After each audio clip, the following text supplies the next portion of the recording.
crayfish can be found creeping around all over Arizona, but the state is not their native home. Back in the 1940s and 1950s, they were brought in as bait for smallmouth bass and catfish. They were stocked in some of our larger reservoirs and rivers. They were also put into some of the irrigation ditches and canals to control the aquatic vegetation. The problem with crayfish is they don't stay where we put them. They move into our more natural habitats. And they make a mess out of Arizona's waterways. They're omnivores. They will eat pretty much everything. And if there's not enough out there to eat, the crayfish will eat each other. And that affects a lot of our native species. Our fish, frogs, garter snakes, bird species are even affected because they're eating all the aquatic food base, the insects and the snails that are out there. They'll eat the vegetation that's there that helps keeps the shoreline stable. And then you start getting a lot more siltation because they're very notorious for burrowing into the muddy banks. And so they do start to affect the water quality. It makes it more murky. Simply put, crayfish are bad news, but they're also really good to eat. In fact, we'll show you how to make this dish later in the video. Summer is the best time to catch crayfish, and in August, a group of folks from Game & Fish visited Goldwater Lake near Prescott to show us how it's done. This is an area that is known for having lots of good fishing and crayfish. So today we're going to do some crayfish trapping. And I want to talk about some of the traps that we have available here. These are one of the commercial-made box traps. Real easy to use, also very efficient. You can load bait in the back. Go ahead and use a spring clip to seal it all up. And then you got this top handle where you can deploy a tether to shoreline and be able to set it in deep.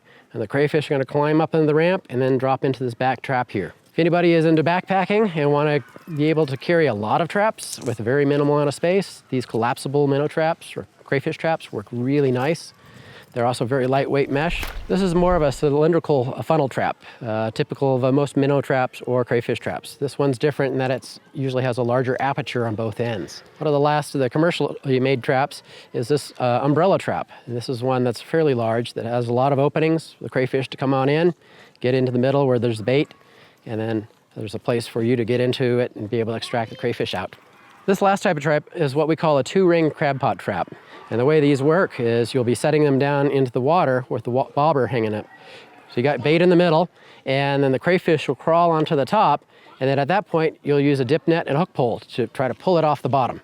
Some of the old school ways of being able to catch crayfish are as simple as some bacon or hot dog on a string, or you can use fishing poles. We're gonna go ahead and bait up a bunch of traps. Hot dogs, bacon, chicken bones, rib bones. They will eat most anything, especially even some cut bait fish. We're gonna start deploying them around the margins of the lake. We're gonna be looking for areas that have a lot of rocky habitat, cover for the crayfish. Those are places where the crayfish are gonna be.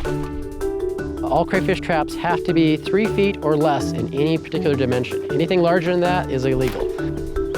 With a state fishing license, you can catch unlimited numbers of crayfish year-round. If you plan to leave your trap unattended, be sure to attach a waterproof ID tag with your name, address, and the number of your fishing license. It's the law. After about an hour and a half, it's time to check the traps.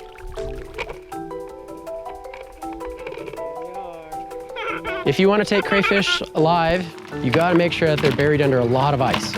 In most cases, it's illegal to possess live crayfish anywhere other than the body of water where you caught them. So make sure you know the rules before you take them anywhere. Put them in a Ziploc bag, bury under lots of ice, because it's not legal to be transporting crayfish from the point that you captured them. We don't want them getting out and invading other locations. Female 38, male 41. The biologists catalog the sex and size of each crayfish they caught. Female 38, male 50. By tracking this data over time, they'll have a better idea if efforts to shrink the population are working. Male 40. Oh my gosh! A saltwater soak helps wash away the grit and grime to get the crayfish ready for cooking.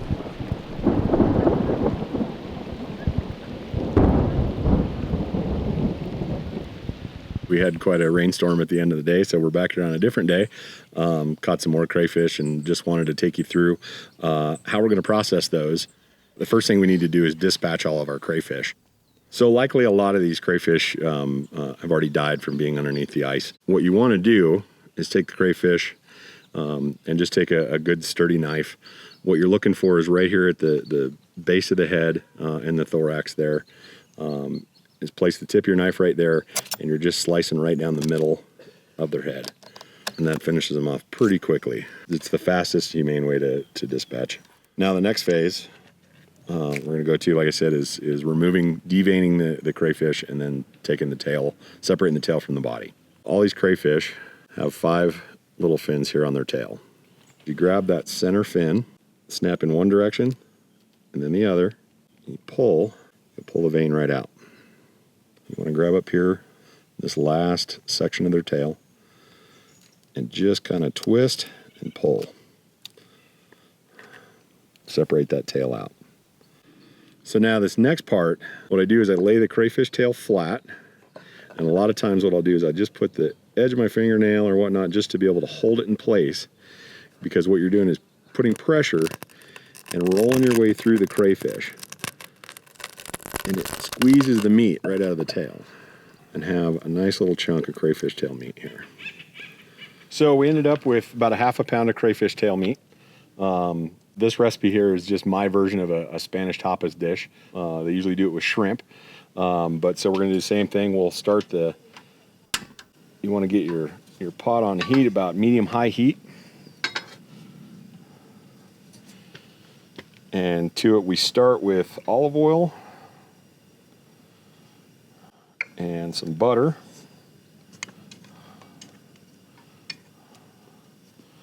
Get that starting to melt. And what I'm trying to do here is I'm going to add the red pepper flakes. And this is kind of an optional thing if you want. I think it adds to the flavor, just to kind of give it a little kick. Just starting to bubble with some heat on the outside.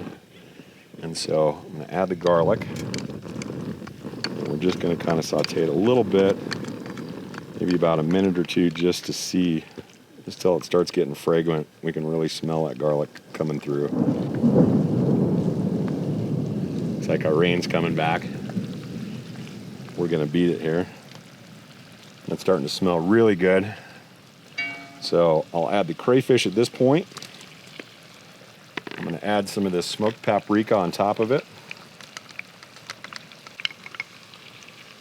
And some lemon juice. We'll just stir this up. And the crayfish will change. You'll see it changes from that translucent color to near white. We got that paprika to give it a little bit more color. And what I'll do is I'm going to add just a couple of pinches of salt and some pepper. It's always hard to tell you exactly how much salt and pepper because it's usually to taste. Smelling really good here. It's a little spicy, it's a little garlicky. That smoked paprika adds a nice dimension to it. And then the fresh parsley is gonna kind of add just a little bit of that brightness to it. And like I said, always best served with just some really nice fresh crusty bread. So you can have some on there and soak up some of this wonderful sauce in here. And once they're cooked all the way through, you're pretty much done at this point and are ready to plate. And there you have it, Spanish crayfish tapas. Now grab your license, get outside, and Catch crayfish!